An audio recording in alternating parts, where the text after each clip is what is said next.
Hey friends, it's Michael Kingswood, and it's story time again. I have to apologize for last week. No real good excuse except to say a whole bunch of stuff was going on in real life, moving to a couple different places, and working family, and a whole bunch of stuff you don't need to do. Long story short, I didn't get the recording done that I meant to, and so I missed a week. Sorry. We'll endeavor not to have that happen again. Occasionally it might, but we're going to continue to be as on the ball with the schedule as we possibly can going forward, and that's my commitment to you. Anyway, so moving on ahead, got another story for you this week. This is another story that I wrote very early in my writing endeavors.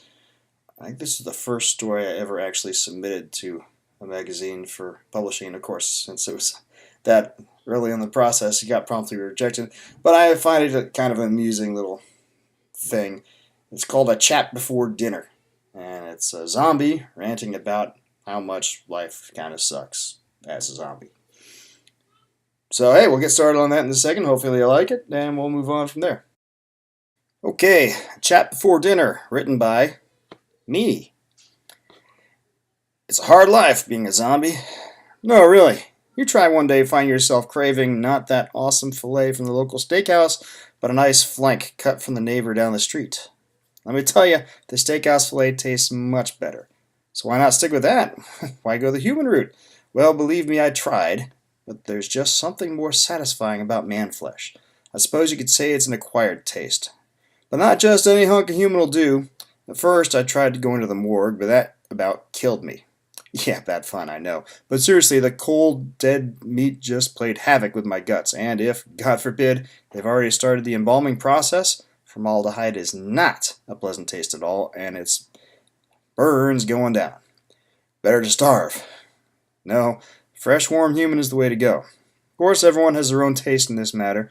Guy I know over in Rock Hill Cemetery loves it really rare. If it ain't still kicking, I don't eat it, he says. But me, I prefer it more on the medium side. Right on the edge of passing on, but not completely dead yet. It gives the meat a little extra zip, if you know what I mean. Now my girl, she won't touch it until it's fully dead. Says she doesn't like it too bloody. Guess I can understand that. But no one, and I mean no one, will eat it if it's gone totally cold. Do I feel bad about it? Sure, sometimes. A lot more at first than I do now, of course. Every so often, though, I'll be eating some hot broad, and a part of me will realize, hey, she's actually hot. Or she would be, if I still looked at humans that way. I mean, really, I'm no pervert here, but I remember how it was back before I changed. Sometimes part of me regrets depriving some human fellow of the pleasure of her company.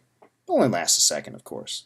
I mean, you might feel bad for eating a deer or a cow for a short while, but you don't dwell on it. Survival of the fittest. Natural order, right? Just no different with me. What's that you say? It's not part of the natural order? Let me get to that in a second. The other bad part about zombie life is, of course, the accommodations. I mean, really, crypts, sarcophagi, open graves, these are not fun places to hang out. The vampires, though, man, those guys have it made. They got their own mausoleums, plush felt-lined coffins, human minions, and guard dogs. Do we get any of that? Hell no.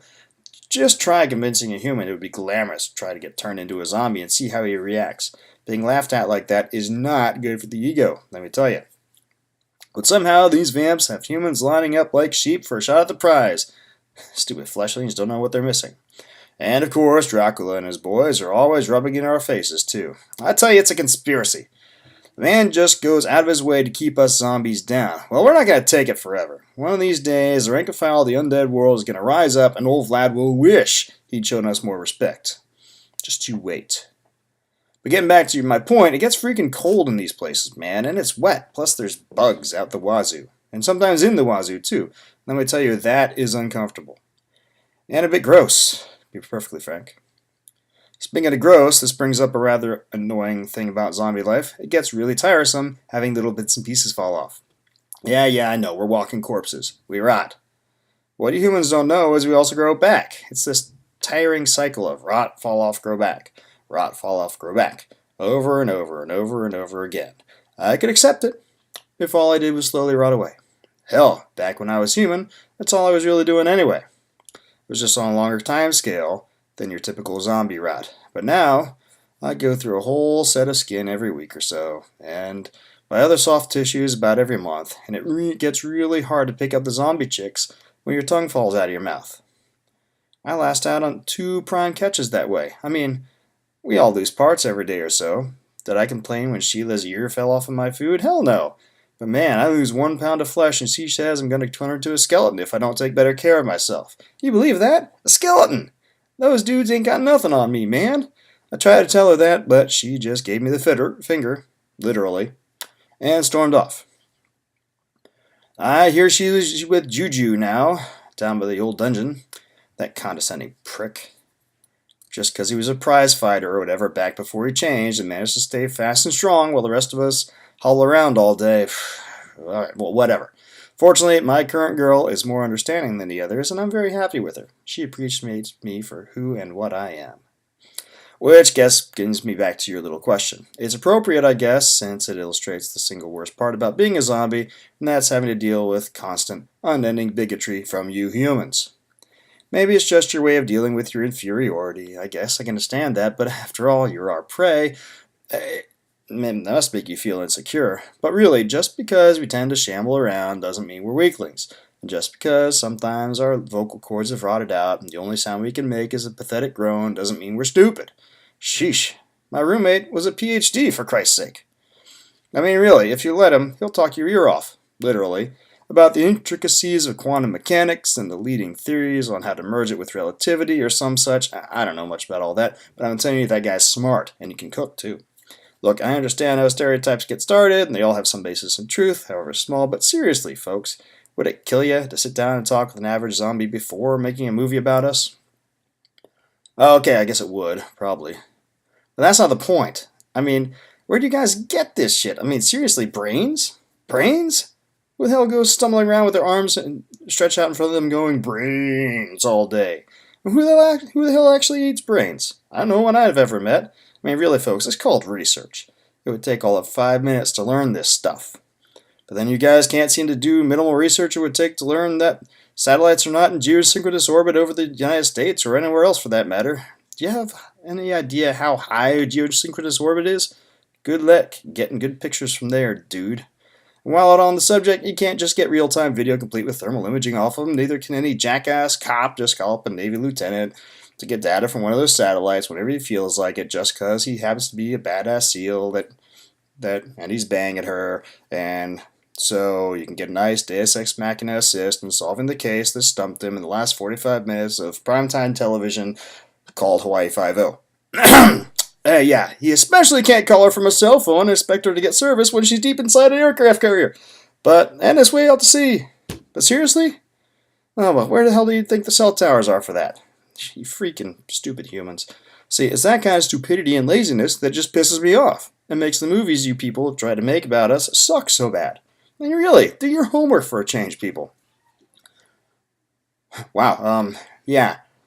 I didn't plan to go off on a rant there. Sorry about that. But anyway, getting back to it, if all we had to deal with from your kind was racism and bad movies, I guess I really couldn't complain. I mean, I like a bad zombie flick as much as the next guy. Hell, me and my buds have gotten many a good laugh from Night of the Living Dead, but probably for different reasons than you do. But no, we also have to deal with these asshole zombie hunter wannabes. And here's where I get back to the whole natural order bit. I'm being serious here. Do some cows decide they're going to hunt humans for a change? Some lambs or goats? How about chickens? They ever come hunting you? No? Ever wondered to ask why? I'll tell you why. The natural order. They eat what they eat, you eat them. It's called the food chain, people. I think it's covered in elementary school. So where do you get off thinking it's okay to come hunting us? What? Self-defense? Yeah, right. Alright, look, if I'm taking a human down and he turns and whacks me instead, he's A, very, very impressive, B, probably not really human, and C, legitimately defending himself. But that's not what I'm talking about. I'm talking about some jack-off who gets a bunch of gear and comes trying to hunt me down. And how does that become okay and not in keeping with the natural plan? Don't go off on that zombies aren't part of the natural order bit. That's totally racist. And it's also patently untrue from even the most cursory of examinations. There have been zombies for as long as there have been humans. Vampires, werewolves, walking skeletons too, but really, don't put those last guys in the same category with the rest of us. They're really quite embarrassingly pathetic, truth be told. Might as well claim all those guys aren't part of the natural order either. But since they are, you really can't say zombies aren't. Quod erat demonstrandum, my friend. What? You say they're not natural either? Dude, have you been listening to anything I've been saying for the last few minutes? You really are irretrievably dense, aren't you? Anyway, get back to these zombie hunters. It would be one thing if they were actually serious, but they're not. And that's the most insulting thing about them. They come completely unprepared. I suppose maybe they think they're ready to rumble in their minds, tiny though they may be. But I've yet to meet or hear of one who didn't show up looking like he'd taken his cues from the worst sort of bad Hollywood zombie flicks, at best. Some of these schmucks show up with garlic and crucifixes, for God's sake. I mean, seriously? That shit doesn't even work for real on vampires, let alone us. It's pathetic. And then you got the morons who come packing heat. Sometimes they think they're really being clever by loading silver bullets. Ooh, I'm really scared. Hey, jackass, I'm a frickin' walking corpse. A lot of good shooting me's gonna do you. Might as well hit me with a pillow. Interestingly enough, this one guy did try that a couple weeks back. He actually came the closest to getting away of anyone in the last year. It helped his cause that one of my eyes has rotted out earlier that day, but the pillow was actually quite effective in tripping me up. If he'd been in shape, as opposed to being a blubberbutt, he might have made it. But in the end, it didn't matter. That was some nice, tender meat. Where was I? Oh yeah, the douchebags with guns. I tell you, man, I must have encountered half a dozen of guys like that in the last year. And each and every one had the same stupid, confused look on his face when I started eating him, like he couldn't understand how his careful Hollywood research failed him. You know, I told you before, I don't care for meat that's too rare, but for those idiots, I made an exception. So what's the right way to kill a zombie then? Wouldn't you like to know? Who do you think I am? Ert Stavro Blofeld, you're James Bond? I'm not just going to tell you the whole plot and secure in my superiority and the fact that you'll be dead in a few minutes. So what can it hurt? No, that's something you'll have to learn the hard way. If you get the chance, which I just mentioned you won't. So anyway, I've really enjoyed this little chat, but my girl's going to be here in a few minutes, and I told you she prefers her meat fully dead, so I'm afraid I'm going to have to start getting things ready. What's that? Oh, come on now, you're just embarrassing yourself. Hell, if you keep it up, I'll be embarrassed for you. There's this little thing called meeting your end with dignity, my man. Didn't your dad ever teach you about that? Fighting to the end, not giving the bastards the satisfaction, all that. Oh, you never met him? Oh, well, sorry about that. It's any consolation, my folks split up when I was 2, so I was never all that close with my dad either. What are you looking at? Oh, hey babe, I didn't hear you come in. Sorry, I'm running a little behind tonight. Dinner will be ready in just a minute. Can you get you a drink? Alright, well, make yourself comfortable. Quite a liquor, eh, my man? Well, no offense, but I saw your little squeeze earlier, and she's not much to talk about at all. No meat on those bones. How do you have any fun with a girl like that? Aren't you afraid you'll break her? Oh, well, it's a moot point now, I guess. Better get to it. Hey, stop squirming. This will hurt a lot less if you just hold still. Yes, there you have it. Kind of silly. It just kind of a lark. I thought it was kind of fun just to go off on a rant there, and I had actually just gotten done watching a particularly annoying episode of Hawaii Five-0 where what's his name, the ex-SEAL guy, did just that. He called his girlfriend on a cell phone in DCIC in the middle of a freaking carrier that's hundreds of miles out to sea and said, "Hey man, can you look at the satellite imagery for me and tell me where the bad guys are?" And she's like, "Oh sure," and she plugs in, chugs, and manages to retask the satellite all by her own little lieutenant self and says, "Oh, the bad guys are right over there." And it's like, he said, "Okay, thanks babe," and then he hangs up and it's like, seriously? Come on, guys, you're killing me here, right? Man, Hawaii Five-0 was never, of course, that's Hawaii Five-0, right? Not to be taken seriously because it's just, over the top, just schlock. Which is fine. It's cool. But, we all have our little sacred cows, and, most people would have, no qualms about that because, screw it. Yeah, it's fun. But it just happens to get into some areas of some things that I know a little bit about, and so it sort of rubs me wrong.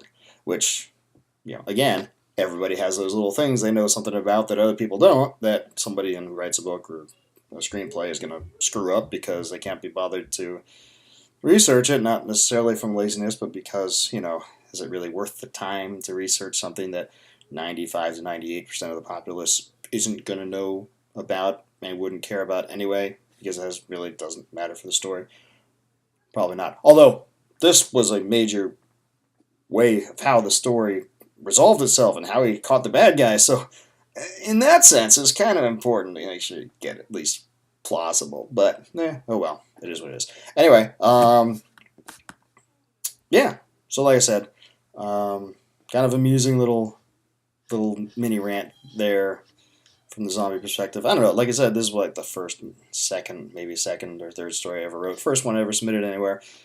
And I get why nobody picks it up to publish it because, I don't know how well it works as a story per se, but it's also just kind of fun, and hang it all, it probably doesn't work for some editor's vision of what they wanted for their magazine that month, but hang it all, it's fun. I still kind of like it.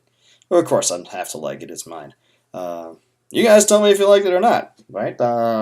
If you liked it, let me know. If you didn't, don't let me know. Leave a comment. Go to Amazon or wherever and leave a review because you can find it anywhere. Hey, here's an idea. If you like it and want to send me a buck, go to my website, ssnstorytelling.com. The link's going to be in the show notes there. And go purchase a copy. Hey, look at that. It costs like about $1 or something for a copy of the short story. And, goes to pay your favorite writer. And you can, from that thing, you can use it to pay with cash or with PayPal or with cryptocurrency. And, hey, life is good there. Or, just go do, just tell people about it and tell people, hey, there's this guy, he wrote this funny story, and you should go listen to him read it. And that'll work too. Yeah, like, subscribe, and tell all your friends, and swing by next week, same bat time, same bat channel, more or less, and we'll do it again. All right, that's all I got. Have a great one. I'll talk to you next time. Meanwhile, don't do anything I wouldn't do.